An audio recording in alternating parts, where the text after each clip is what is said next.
kids spend more time at home, safety becomes an even greater concern for families across the Midlands. And this comes in the wake of a heartbreaking incident, a 5-year-old accidentally shooting himself, a situation that is every parent's worst nightmare and one that experts say is preventable.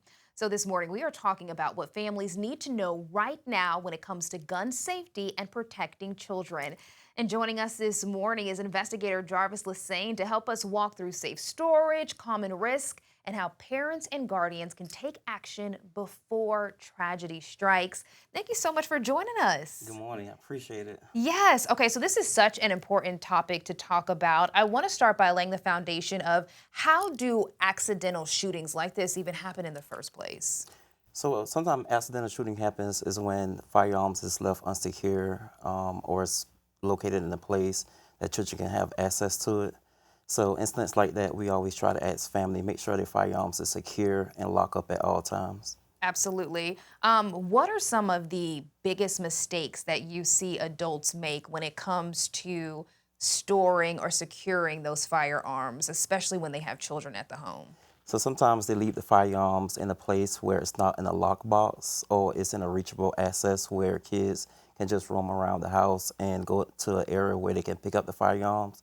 So most of the time it's left unsecure, not in a secure box. Okay, so for folks who are listening right now, they're like, okay, I need to make sure that I am properly doing this. What does proper gun storage look like? So proper storage looks like having a lockbox with a key. You can have a lockbox that have a passcode. Nowadays, they even make lockbox that have face recognition. Oh, wow. I had no idea about that. But I also know that there are resources out there that also provide um, lock, or is it lock boxes or like gun safety kits for families as well. I know that some sheriff's departments hand that out.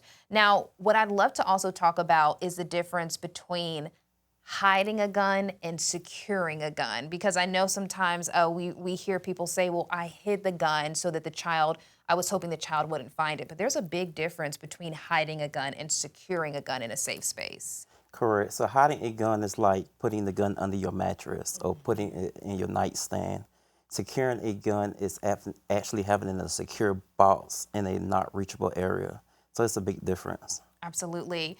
And then when it comes to the summertime approaching, kids are going to be at home more. Do you see the risk sometimes increase with children being at home over the summer?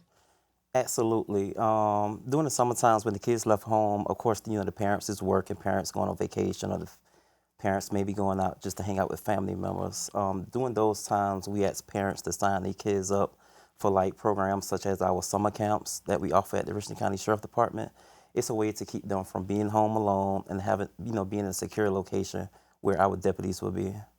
Absolutely. And then let's talk about if kids decide to stay over at somebody's house or they have sleepovers, or even if they're at a friend's house and they ever run across a gun, what's that conversation look like?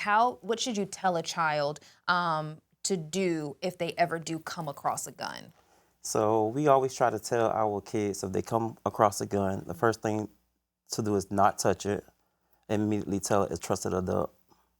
And what age can you start having conversations about gun safety? Can you start having conversations like in kindergarten, earlier than that? When can you start having that conversation with children? I think the best time is as early as possible. It shouldn't be no age limit.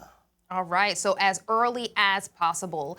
And then my final question, are there local resources that are available to help parents kind of walk through this conversation? Are there resources available that help parents know or teach them about how to securely store their guns? Yes, a lot of our information comes from our school resource officers. Even the schools is teaching kids about gun safety.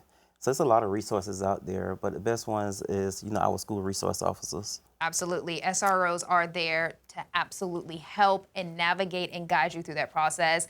And as a former SRO, you already know you want the parents to come and talk to you about it instead of trying to figure it out on their own. Please take advantage of the SROs. And if there is anything that you want to leave our audience with, people watching, what would it be about gun safety and kids? I would tell them have that conversation as early as possible because our youth with having access to the firearms in the streets is very dangerous.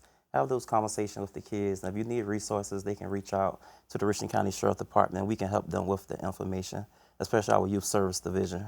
Absolutely. Such good information there, a wealth of knowledge, because again, we care about our kids and we want to make sure that we prevent any tragedies from happening.